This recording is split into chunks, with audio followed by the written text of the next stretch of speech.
are continuing here. We've got Unstoppable Tesla, the formula for domination, another star-studded panel. We've got Brad Ferguson, Dirty Tesla, Bearded Tesla, Everyday Chris, and Brian White moderating.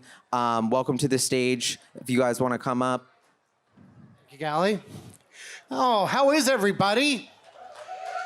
Now, I hear that you guys, Galli, thank you so much. So Galli and I are both in the Northwest. We're both Northwest neighbors practically. We end up on flights together sometimes.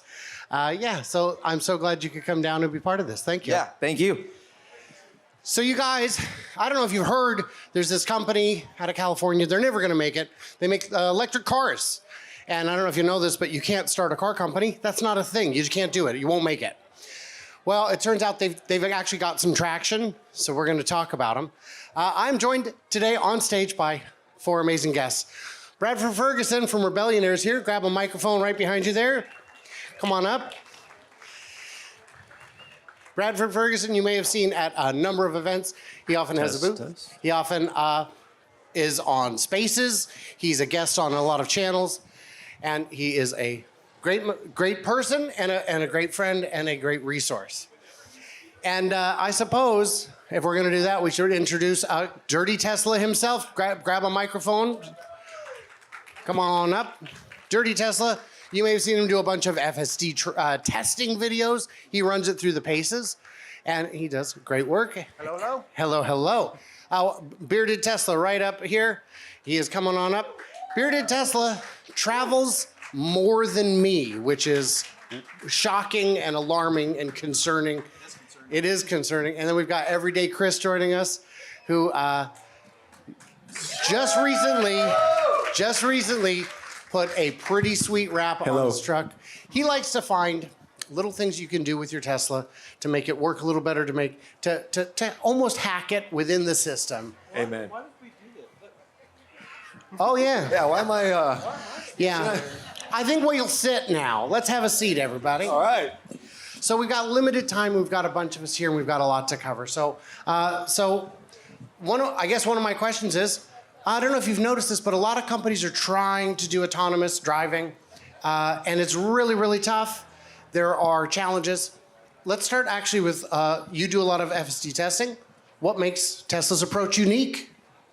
Yeah, thank you. So Tesla is taking more of a roundabout approach of trying to generalize everything with autonomy. So, of course, they take the approach of we use our eyes to drive on the roads. We're going to have our cars do the same thing.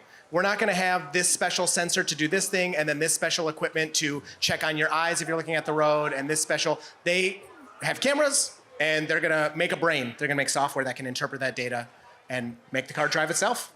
Well, you're going to need to get a lot of data.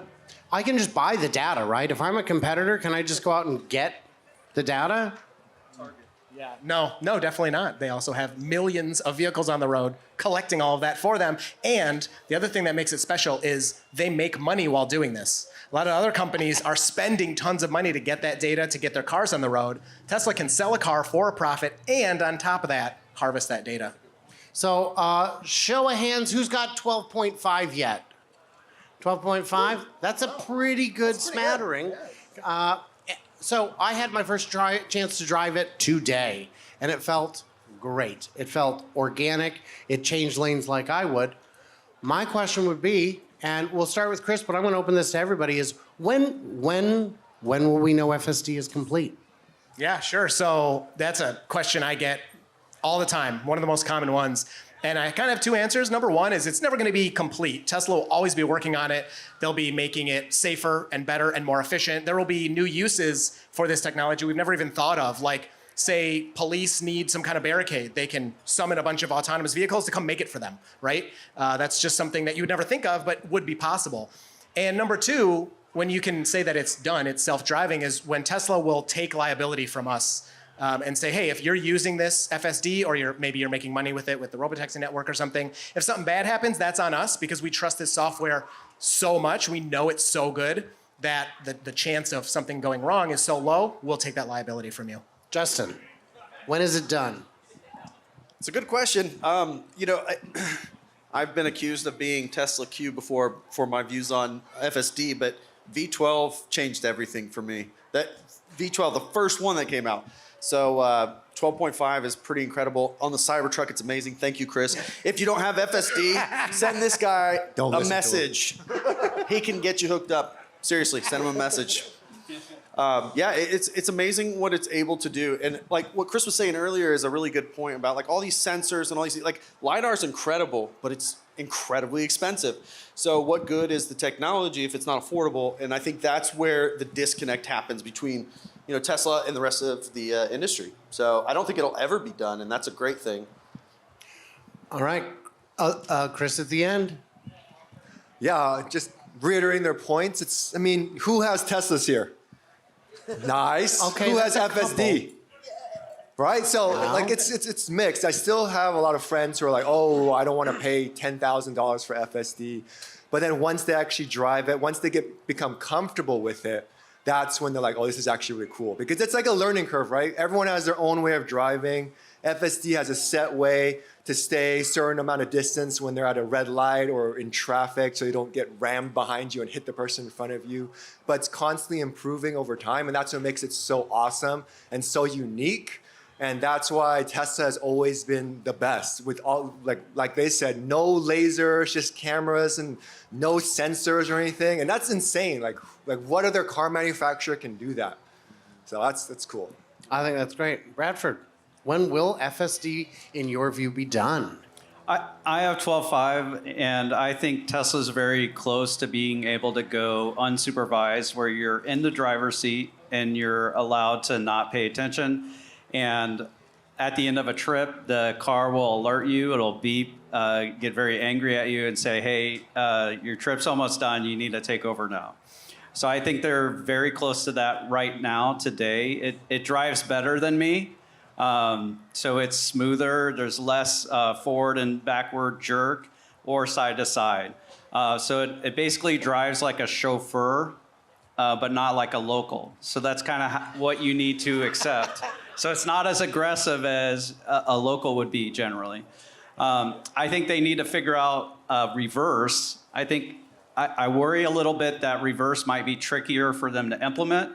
But once they do that, then we can get to robotaxi phase where it can back out of a situation or a roadblock.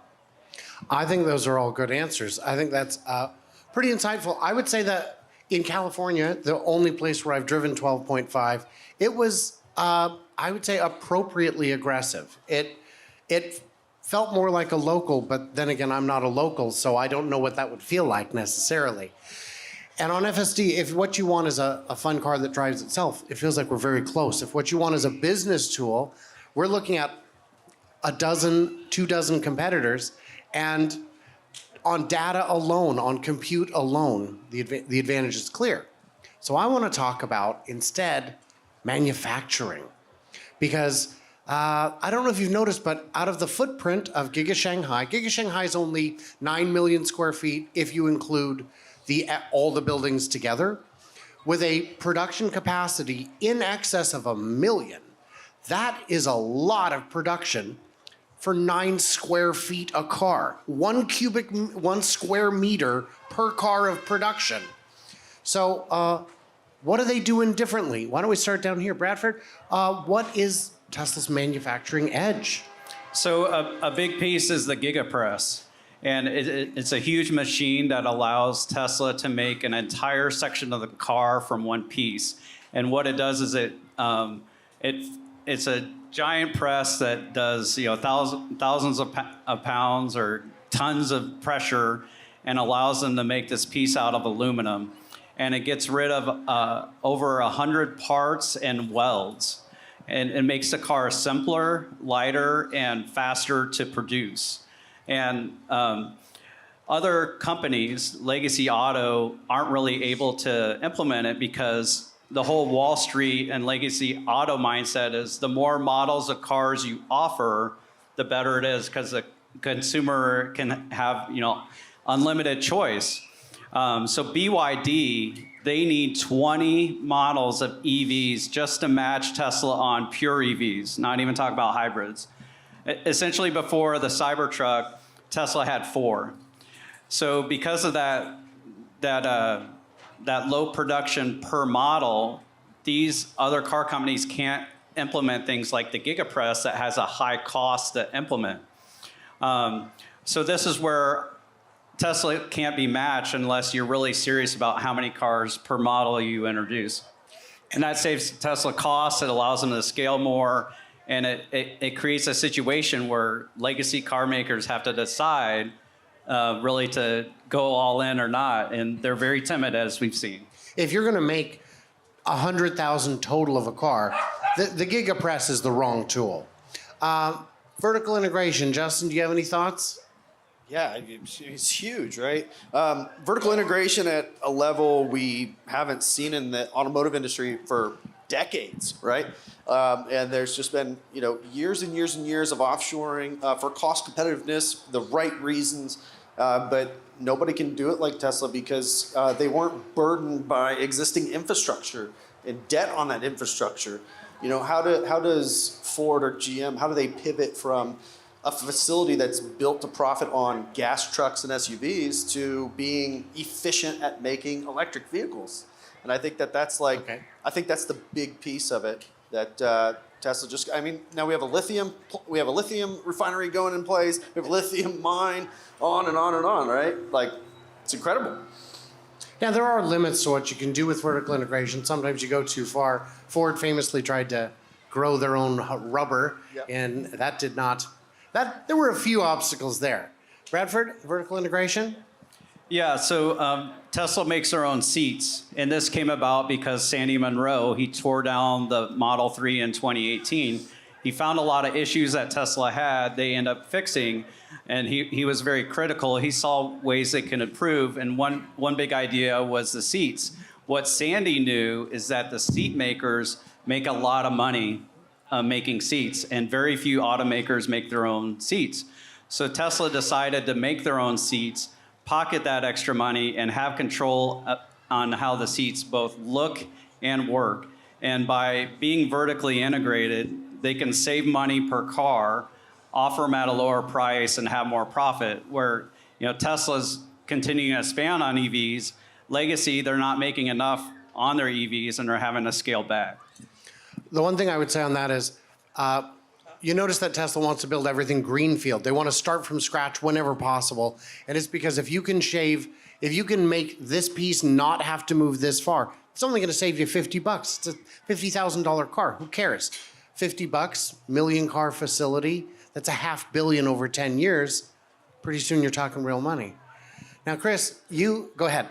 So I think the biggest question I wanted to know was, and I asked the big car brands, why is it that Tesla doesn't have third-party dealerships to sell their cars for them? Yeah. Whereas everyone else does. And then the seat issue, is that part of it where they make everything themselves? So there's no reason, because I feel like the car dealerships, and my friend calls it stealerships, because they're always trying to make money off of you guys, of us. Who is it? But why is it that Tesla can just do it all themselves, whereas Ford, Kia, every single other car brand out there needs a third-party dealership, and they add all these extra fees? And it makes sense, yeah. Well, and a question I had for you is, you look at the competition a lot. You see all the models, all the brands, all that. What is it that makes Tesla so different? What is it that these other guys can't do? Obviously seats and dealerships, but what is that advantage? Yeah, so that's the biggest thing. They make the car cheaper because you don't have the dealerships. And it's just this cool, whenever someone says, oh, I'm gonna get an electric vehicle, the first thing is are you gonna get a Tesla? And then everyone's trying to compare all the other car brands to Teslas. Teslas are so unique. Instead of making cars that are budget friendly and trying to mass produce it, they've made unique cars that makes people want to get an electric vehicle. They have fart mode, they have light shows. What car brand out there has fart mode? It's just so fun. It's just so cool. It's so unique. And that's why I love having Teslas too. And the software, of course. Yeah. So while we're still on manufacturing, the gigacasting makes it cheaper, that huge piece of aluminum. And right now it doesn't make it a whole lot cheaper or a whole lot lighter, but it's the first step. And each step after it, we've already seen improvements in it. What else are they doing to make a better car cheaper than anyone else? You want to go first? Yeah, so the structural battery pack, they're able to put the batteries directly into the structure of the car, and that gets rid of the need for more metal, and it saves them vertical room on the car. So it lowers the weight, it makes it simpler, and adds room. We know from Giga Texas on the Model Y that Tesla puts the seats on the battery pack and then drops the whole thing into the car. And that saves the step where these robots, they take the seats and they make all this big move and they bring it down, and then the other robot comes in and welds it to the car or whatever, however they do it the traditional way. This saves speed. It saves Tesla from that capital outlay on the robots. And it's just another way that it also saves on labor. And what all they've done with the gigacasting, I forgot to mention, is it gets rid of 600 robots per body and white line. That's a huge amount of savings. These robots cost at least $30,000 each. So I think, I could be wrong, but that could be like $2 billion right there. And it all adds up. And it is the structural battery pack that does reduce the weight, that does reduce the complexity. And what we've seen, and this is something I kind of want to mention, was the steps we've taken. Every vehicle they've made since the Model S has been a step towards the unboxed. Who has heard of the unboxed method? Okay, so we've got some education to do. The idea is you've got pieces, you just put all the pieces together separately, and then you just jam them together and you're done. And I thought, well, that's very simple. Why doesn't everyone do that? And the answer is, it's impossible. You would have to do a bunch of things that have never been done before. And one by one, we're watching Tesla do them. We're watching them get rid of the 12-volt architecture that would have to run the whole car. The introduction of 48-volt. Well, there's hydraulics. Those have to run the whole, well, we can do steer-by-wire with 48-volt. And then we'll have brake-by-wire at some point, which I believe would handle the redundancy on if the brakes don't work, you've got regeneration to save you. All these pieces are coming together.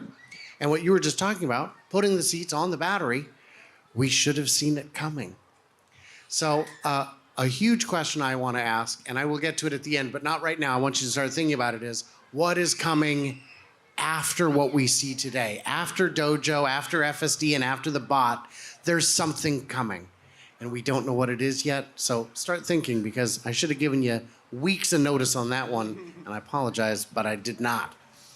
So from a financial side, in manufacturing, what kind of debt does a normal manufacturer have compared to Tesla? I think you could speak to that.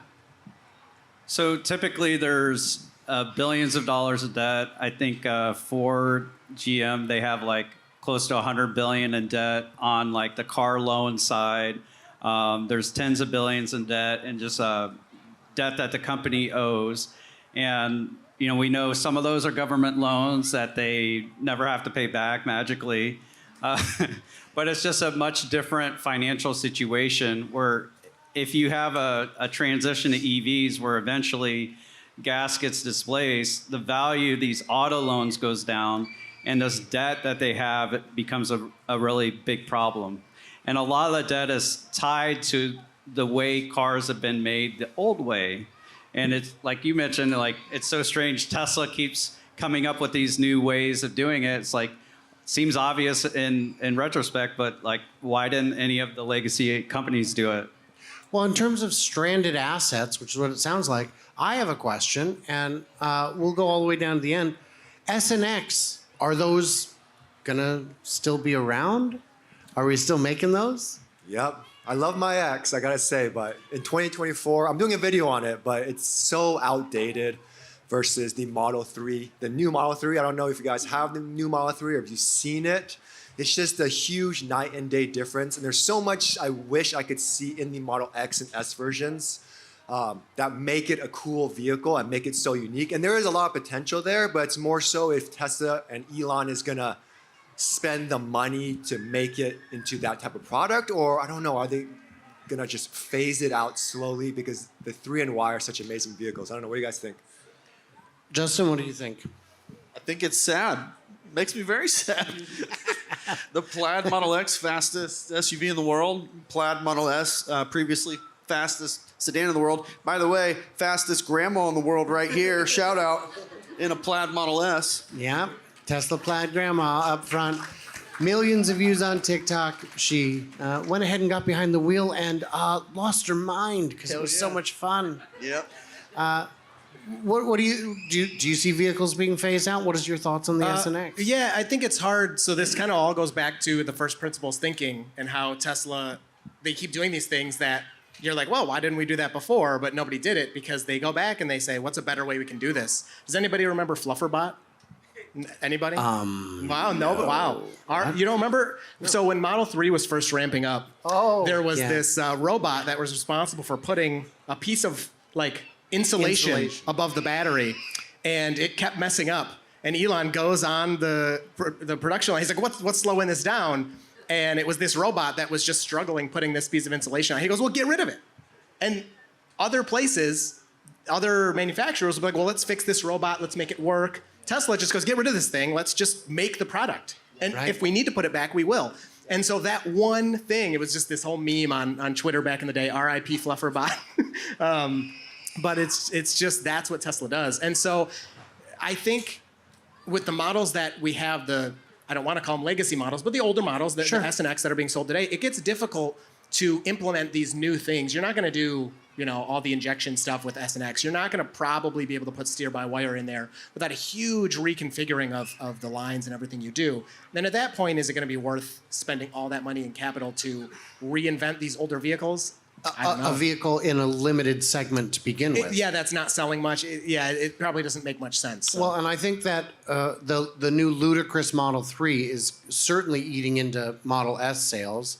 And I think the Model X is very cool. It's got very cool doors, but the Cybertruck has very cool everything. It's a different kind of beast. And I don't know. A problem that I'm seeing with legacy manufacturers is their S and X that they can't get rid of is all of their cars, and they're not even S and X level. They're looking at it saying, do we really want to make almost no money or no money on this handful of EVs, or do we want to ride this pig into the ground because I got quarterly numbers to hit and I can hit them? That's the big problem, right? It's shareholders. So GM, Ford, to their credit, they tried. They went for it, and they were very public about it. They went all in, but at the end of the day, shareholders called uncle, and we saw now publicly the pivot where consumers don't want electric vehicles. They actually want hybrids, and I don't know where that all of a sudden came from, but Toyota, exactly. It really because it really is. It's so sad, right? The Prius was so I know it's Prius, whatever. It changed a lot of things. It was a very important car. And how do you go from being that to what they are today, where they can't figure it out? I have been, for those who don't know, I've been on the road a bit lately. So I've been seeing television commercials. Apparently they still make those. And all of the Toyota commercials brag about their hybrids range. And it's like, I see what you're doing. I don't care for it. So we've only got a few minutes left. So I want to get into the most important part of it. And I would say that that's the batteries. So we've got battery manufacturers in the US. We've got them in Korea and China. We've got them all over the world now. US versus international batteries. Bradford, what do you think? I mean, where are we at with that? What's going to happen next? So Tesla relies pretty heavily on CATL and LG and Panasonic to make batteries, but they're working on the 4680. They're trying to figure out. They just produced their first Cybertruck where it has that dry cathode and electrode, which saves a lot of space on the battery line, allows them to make batteries much more efficiently and better for the environment. What I study is the Megapack, and Tesla's Megapack business just grew over 100% quarter over quarter, and Wall Street is just not aware of the level of profits from Megapack. We're studying this issue. We'll be tweeting about it, called unrealized unsatisfied performance obligations. And it's this asset we're seeing with Megapack where Tesla might have 1.8 billion that is just growth from one quarter to another, 1.8 billion in one quarter. And we're curious, like, how much of that's going to be profit for Tesla, and Wall Street's not even aware of this. So we're studying that, and we think there's a lot of profit there. And Elon just said on the last conference call that the battery factory in Shanghai, where they make these huge Megapacks, may be twice the size or 3 times the size as Lathrop. And that's going to be really interesting to see because, like, the demand for those is off the charts.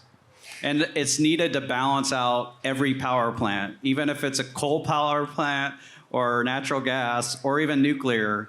A Megapack can help balance those where they don't have to use the burner plants that they only use like 5 days out of the year when everyone needs air conditioning. And the reason those peaker plants are so expensive is if you fire it up, if you need 5 minutes of power, your contract probably says that they get to charge you for 3 hours because it takes so much time to cycle them.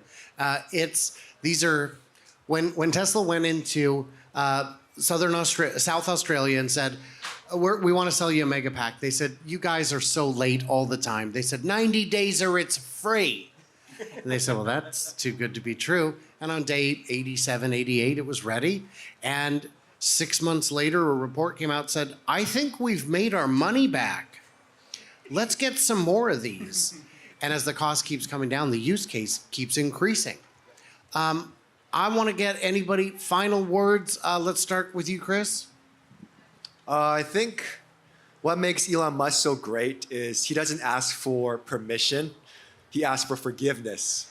And it's a good and bad thing, but it makes Tesla so unique and so advanced versus the competition. And that's why no matter what, I'm always going to have a Tesla. Because there's other great brands out there, Rivian, Lucid, and they're all improving. But Tesla's always like 10 steps ahead. And like my money is always going to be on Tesla. So, I mean, I always love Tesla. I always will. Woo! Thank you, Chris. Justin, final thoughts. I think it's completely obvious to everybody, even the doubters. It took an outsider to get us to where we are today. And thank God it was Elon Musk and Tesla that got us where we are today. I'm rooting hardcore for Rivian. I can't wait to see who the next startup is because legacy is burdened by culture that doesn't allow them to innovate. And like the casting is like the biggest obvious example of that. And that casting, like, why didn't they do that before? Well, it's impossible. You can't do that. And then their response was, why? And so then they had to define why they can't do it. And that's what an outsider can do. And the answer was, no one's been willing to pay us enough money to build something with 9,000 tons of clamping force. That'd be the size of this building almost. And we'll do it. Oh, well, now we have to build it. Chris, final thoughts. Yes, Tesla is pretty amazing because, they started as Tesla Motors. They're no longer that because there's so much more than that. And when you look at it from like a company size or impact perspective, you're like, okay, cars, that's interesting. Oh, EVs maybe can help the environment. And Tesla keeps moving on. And from my point of view, it was the energy, the batteries that I was like, this is what's going to make them one of the biggest, if not the biggest companies ever, because energy is what everyone wants. That's kind of the currency of the world is you need energy. But of course, Tesla had to one-up me and prove me wrong. And that's not number one. Number one is labor.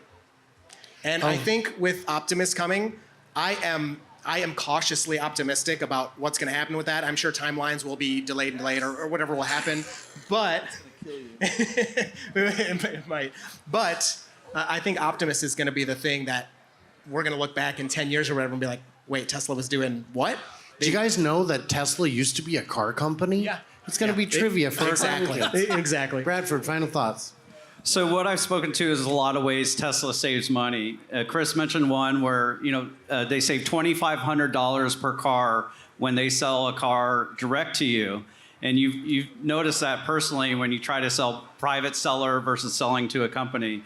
You've spoken to sensors, like the sensors are much less expensive. We've spoken about vertical integration. There's a lot of these things that seem kind of boring, but they add up into tremendous cost savings. They allow Tesla to be almost the only profitable EV maker in the world. And it's this foundation that I think allows Tesla to be unstoppable. But one thing though, you don't get the opportunity to be sold tire insurance and paint insurance and all that stuff, which the finance protection office is where it's package. at. Yeah. Guys, thank you for coming out. This has been a great panel. I know you know some of us. If you get a chance, please follow my friends Bradford from Rebellionaire, Dirty Tesla, Bearded Tesla Guy, and Everyday Chris. I'm Brian from Future Oza. This has been a whole lot of fun. And if you'd like to say hello, we'll probably be around somewhere. Thank you, guys. Thank you.